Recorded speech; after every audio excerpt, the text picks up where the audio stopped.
Through swirling sands and distant thunder, one small choice sets a remarkable tale in motion. As the desert night presses in, a simple act of kindness sparks a chain of unexpected wonders, hinting at secrets waiting to be revealed. Hey there, everyone. Welcome to Inspiring Stories. Through swirling sands and distant thunder, the desert night stretched on in a vast tapestry of starlight and whispering winds. A single paved highway snaked through this wilderness, marked by the occasional glow of a flickering street lamp, though for the most part, darkness cloaked everything beyond a vehicle's headlights.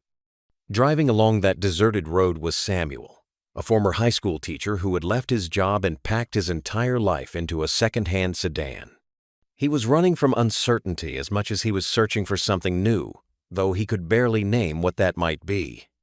The half-spoken dream in his mind was a place where he could feel needed again, or at least a future where his restless heart wouldn't keep him awake at night.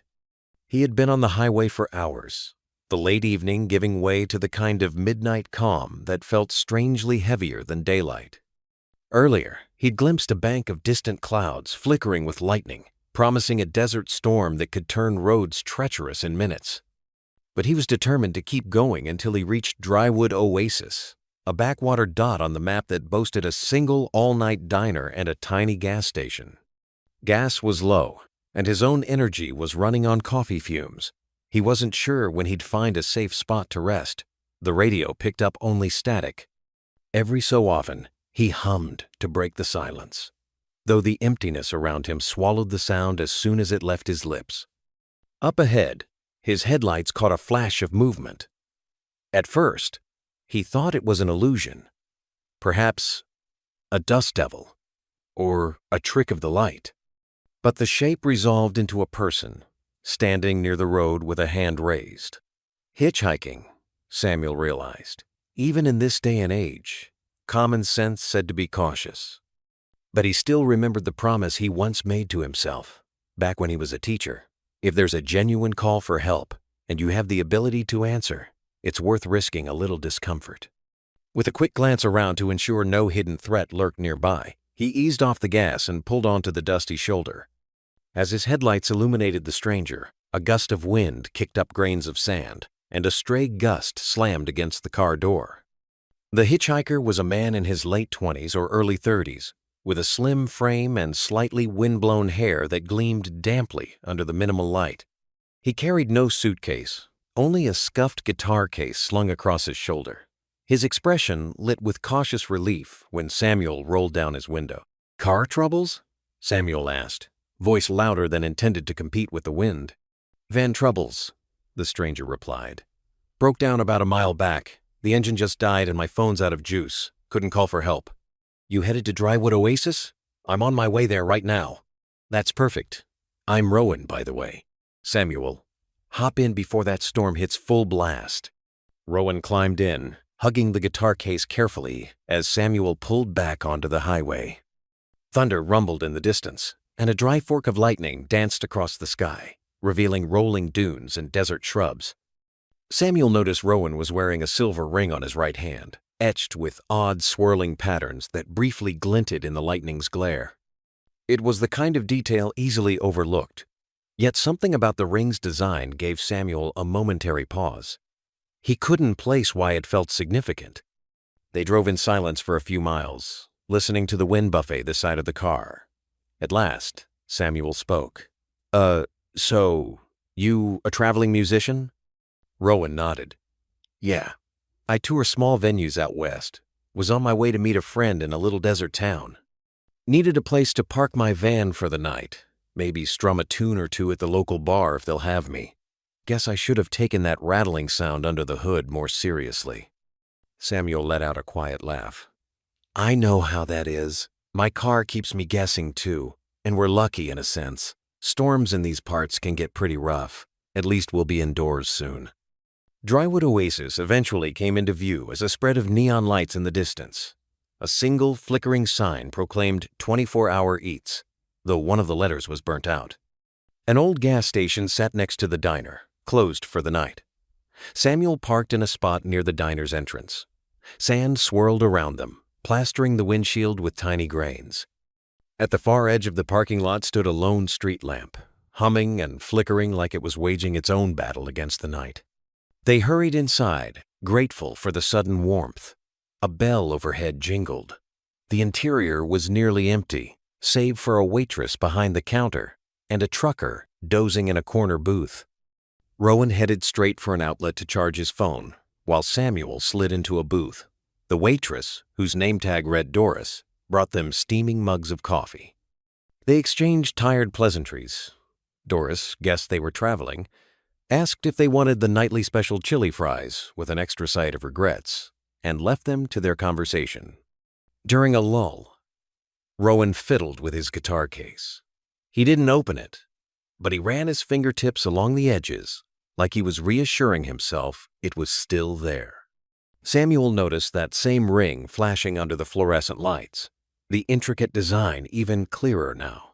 Tiny triangles interlaced with lines, or possibly runic shapes. The silver looked tarnished along the edges, giving it an antique quality. "That's a unique ring," Samuel said gently, hoping not to pry too much. Rowan gave a faint grin and turned the ring around his finger. "It belonged to my grandfather, apparently. I don't know all the details.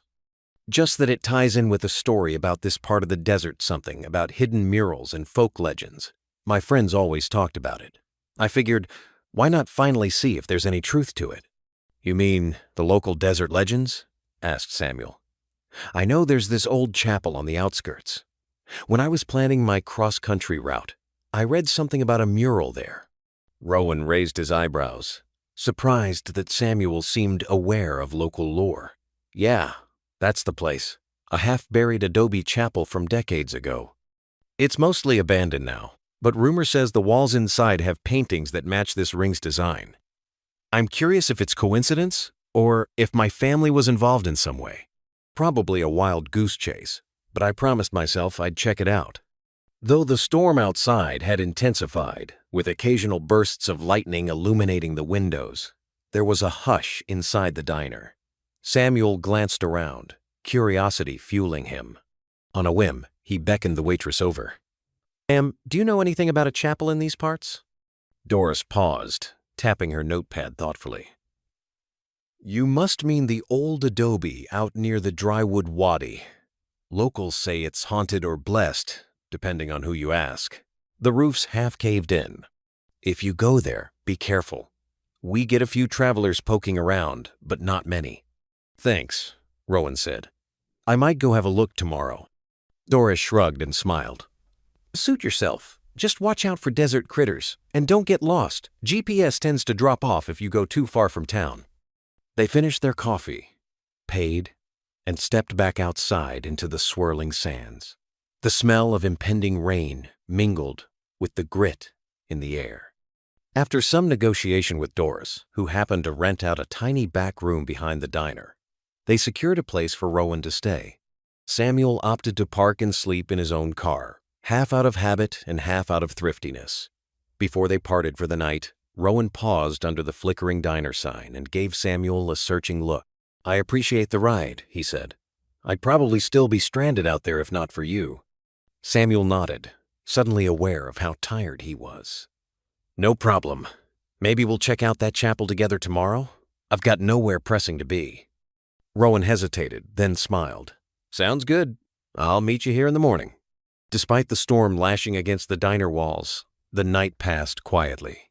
At daybreak, the sky was still thick with clouds that threatened a second wave of rain. Samuel woke stiff but determined. He found Rowan outside, hair tousled, guitar case slung over his shoulder, ring gleaming dully in the morning light. Together, they bought some supplies, bottled water, basic snacks, a small flashlight, and drove off in Samuel's sedan toward the outskirts of Drywood Oasis. The roads were mostly dirt tracks, made muddier by the night's rainfall. In the distance, the crumbling silhouette of an old adobe structure emerged, perched on a slight rise that overlooked a narrow wash of sand and sparse vegetation. As they neared the chapel, they noticed tracks from small animals weaving in and out of the brush. A sudden dart of movement caught Samuel's eye. A lean, sandy-furred fox stood not 20 feet away, watching them with a measured calm. Its ears flicked, taking in their presence, and it lingered for an unusually long moment before slipping behind a mesquite bush. Rowan murmured, "It's almost like it's not afraid of us." Samuel nodded, stepping carefully over stones. "Maybe it's just never seen humans come here this early in the day." They approached the chapel entrance, which had no door, only a warped frame.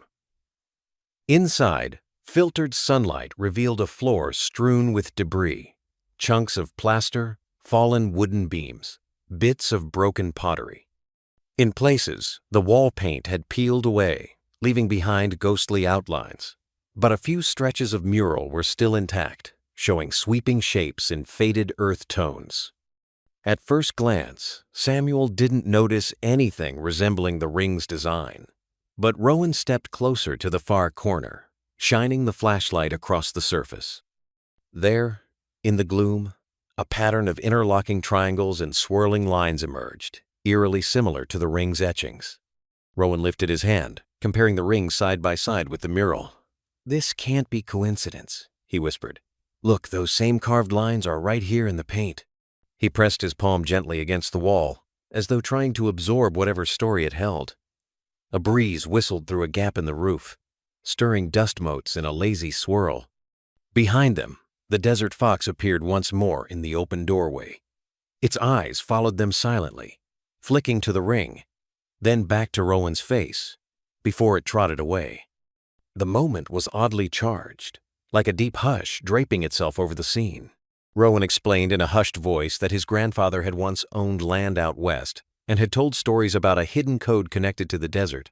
He always mentioned a ring that supposedly served as a key, though Rowan assumed it was all tall tales. "I don't know what the key might be for," Rowan admitted, "but now that I see these patterns, I wonder if there's more to discover." Samuel picked his way carefully through the rubble. "If it's like any old chapel, there might be a small alcove or hidden niche for relics. Let's keep looking."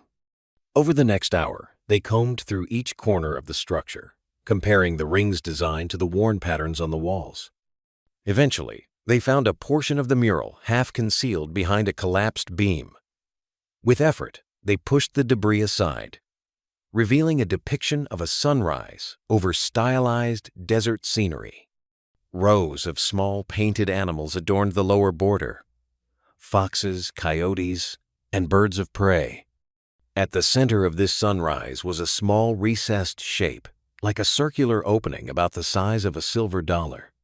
If they crouched at a certain angle, they could see faint silver lines around the opening, as though the paint there had once been inlaid with metal. Rowan brought his ring close to it. "Seems like it fits. Or at least it's the same diameter." He hesitated, uncertain. "Should I press it in?" One. Row. One. Row. Row. Row. Row. Row. Row. Row. Row. Samuel glanced around. "Maybe just try touching it. We don't want to damage anything." Rowan gently aligned the face of his ring with the recessed spot. At first, nothing happened. Then a shaft of light from the broken roof passed overhead, illuminating that exact section of wall. Under the sudden glow, the mural sunrise seemed to shimmer, highlighting faint lines that radiated outward, forming shapes too long faded to make complete sense. For a fleeting moment, Samuel felt as though they were seeing the mural as it once was, rich in color and detail. And though it was no grand supernatural event, no secret panel slid open to reveal treasure, the hush that fell over them was just as potent. They exchanged a look of quiet awe. The ephemeral glow faded as the sun angle shifted, and they were left standing in normal daylight again, but something had changed in the atmosphere. They stepped outside to catch their breath. The fox was gone, leaving only paw prints in the damp earth. Rowan gazed at the ring, a swirl of emotion crossing his features. "Maybe that was all there is to it," he said softly. "But it feels important, like my grandfather was telling me to come here and see this for myself. Maybe the meaning is simpler than I imagined." Samuel mulled that over. "Maybe the meaning is that your music, your journey, and these ancient symbols are all pointing you toward a moment of realization. You said you've been drifting. Maybe this is a sign that there's more to your family's past hand, your own path forward than you thought. You don't have to solve a grand puzzle for it to matter. After another careful exploration of the chapel, they decided to drive back into town and ask locals for more information. They ended up at the lone cafe that doubled as a community gathering spot. The handful of residents inside were nursing cups of coffee or iced tea. When Samuel and Rowan inquired about the chapel, a few folks traded meaningful glances. One older man with a sun-hardened face and a voice like gravel named Barrett spoke up. "Chapel's been around longer than me, and I'm pushing 70. Some folks say an artist from a traveling mission painted those walls. Never got to finish because a flash flood damaged the roof. Others claim it was a family in the region that wanted to record stories from the desert tribes. Nobody's certain, but a silver ring sure rings a bell, no pun intended. There's a rumor about someone whose ring was used in a ceremony to bless the sunrise decades back. That might be what you're looking at." Rowan asked, "Does anybody remember the ceremony itself?" Barrett shrugged. "No direct memory. Just a story my grandfather told me. Something about the ring, focusing the first light of dawn onto that mural, a symbolic gesture to honor the desert's gifts. Either way, it's mostly lost to history. If you're curious to learn more, there's an archivist, a couple towns over, who's real big on local lore." Rowan thanked him, but a new resolution seemed to shine in his eyes. While the archivist might have more details, he felt he had enough to carry forward. In the desert chapel, he'd encountered that fleeting glow of the sunrise mural, aligning almost magically with his grandfather's ring. Even if the entire secret was nothing more than a clever bit of artistry, it had given him a sense of belonging, a connection to the desert that was both unexpected and profound. Sitting there with Samuel in the cafe, Rowan realized he also felt something new stirring in his chest, maybe an urge to share that sense of wonder through his music, to stop waiting for others to tell him he was good enough and to just start playing wholeheartedly. That evening, Rowan asked the cafe owner if he could perform a short set for the local patrons. The owner shrugged, said sure, as long as he didn't mind no pay besides free dinner. Samuel watched as Rowan set up on a tiny makeshift stage, tuning his guitar with deft fingers. Word spread around the town, so a few more people trickled in, curious to see a new face playing live music. While dust still drifted from the roads outside and lightning flickered on the horizon, Rowan began to play. His voice was low and melodic, weaving stories of desert nights, of hidden murals, of second chances. The ring glimmered faintly with each chord. Among the listeners, Samuel sat alone at a small table, sipping iced tea. He felt a pang of admiration for Rowan's courage, the way he poured sincerity into every note. And he realized something about himself, too. He'd been drifting, yes, but maybe that was because he'd never fully allowed the scars from his teaching years to heal. He'd blamed himself for not reaching all his students, especially the ones who slipped through the cracks. He'd left that world behind, but the longing to guide people never truly left him. Watching Rowan share his music, Samuel recognized that the next step in his life might be to help others in ways different from formal teaching, maybe tutoring or volunteering in some underfunded library in a small town like this. He found himself smiling, quietly moved by the realization. When Rowan finished, the cafe erupted in warm applause. A few folks came up to shake his hand or to compliment him on the songs. Barrett gave him a hearty pat on the back and insisted on buying him a celebratory piece of pie. Rowan, flushed with gratitude, glanced at Samuel with eyes that glowed with a mixture of excitement and relief. It was as though the desert, in all its stern and silent majesty, had whispered an invitation to Rowan, "Step forward and sing your truth." And he had, wholeheartedly. They spent another night at Doris's small room behind the diner this time. Samuel also took advantage of the bunk bed she rented out. Talked late into the night about next steps. Samuel confided that he didn't know exactly where he belonged, but that helping Rowan unravel the ring's story had stirred something he hadn't felt in a long while, a genuine sense of purpose.